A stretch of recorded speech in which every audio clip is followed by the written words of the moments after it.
Olá, pessoal! Bem-vindo ao canal Geografizes. Hoje nós vamos falar sobre o espaço agrário, tema presente na primeira apostila na semana 1, no PET de Geografia. Mas o que seria o espaço agrário? O espaço agrário é um espaço geográfico destinado à produção agrícola. Então, toda a logística de produção do campo faz parte do espaço agrário. Então, a questão fundiária, de distribuição de terras, a legislação ambiental, a forma como se produz, os investimentos, quem produz, tudo isso faz parte do espaço agrário. E para produzir nesse espaço, nós temos dois tipos de agriculturas predominantes. A agricultura familiar, que são pequenos produtores, normalmente são grupos familiares, são núcleos familiares, que organizam a sua produção em pequena escala, às vezes média escala, e vende essa produção no mercado interno. Eles não utilizam muita tecnologia, é uma produção mais tradicional e também abastecem o cinturão verde, ou seja, a área é produzido na área que circula as regiões metropolitanas, onde está o seu maior mercado consumidor. Aqui na nossa região metropolitana, a maioria da produção que chega no Ceasa são produções da agricultura familiar. Então, é responsabilidade da agricultura familiar o abastecimento dos lares brasileiros. Ao contrário da agricultura patronal. A agricultura patronal ela é uma agricultura tecnológica, uma agricultura mecanizada e responsável para o mercado externo. Então, a produção da agricultura patronal ela abastece o mercado externo. Então, normalmente são monoculturas. Então, o empresário ele foca a sua produção num produto apenas. Tem toda uma logística de produção, de acompanhar safras. Há toda uma tecnologia voltada para essa produção. E cada vez mais se produz com uma precisão industrial. Então, a agricultura patronal, ela está voltada para o que a gente chama hoje em dia de agropop, que é uma agricultura produzida com muita tecnologia. O agropop, além de incorporar tecnologia, uma logística de distribuição, de exportação de primeiro mundo, ela também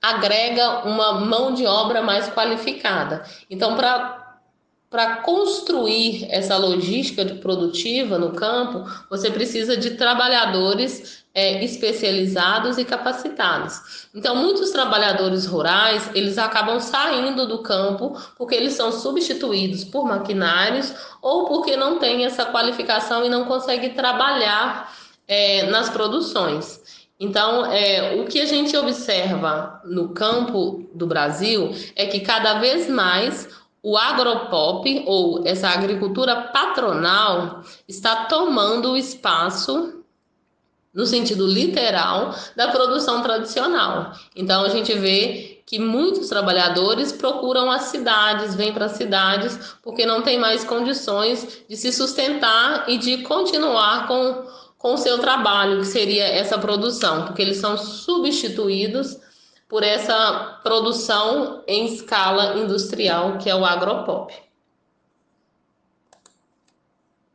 Quando a gente observa a distribuição de terras no Brasil, a gente consegue perceber as desigualdades de oportunidade na hora de produzir.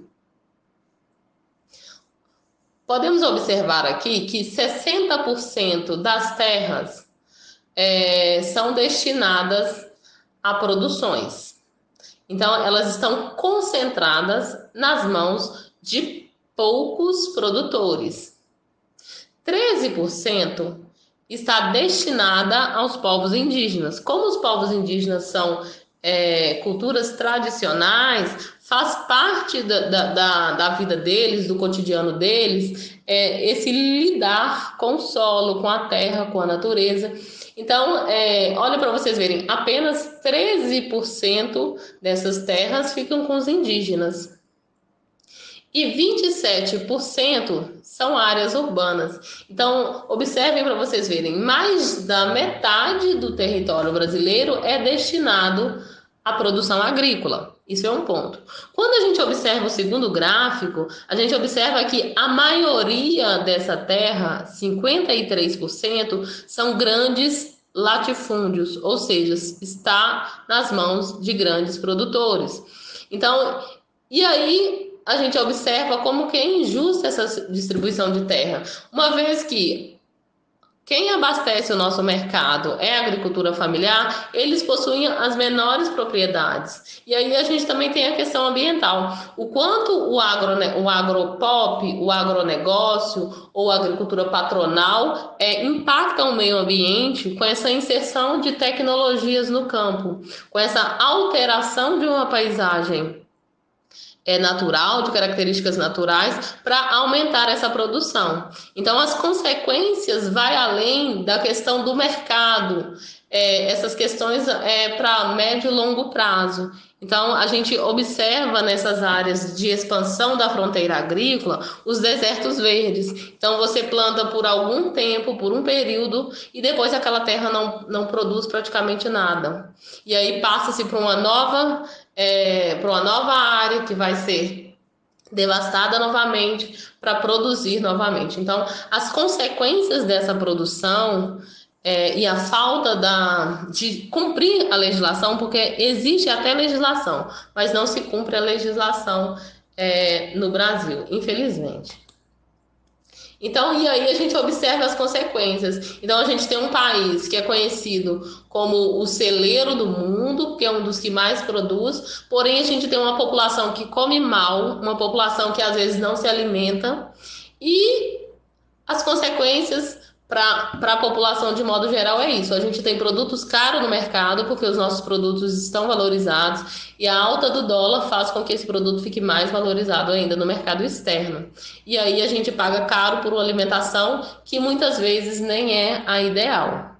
Então, qual é a consequência? Quanto está o preço do arroz, do óleo, do feijão onde a gente mora? Sendo que a gente mora num país que mais produz alimento.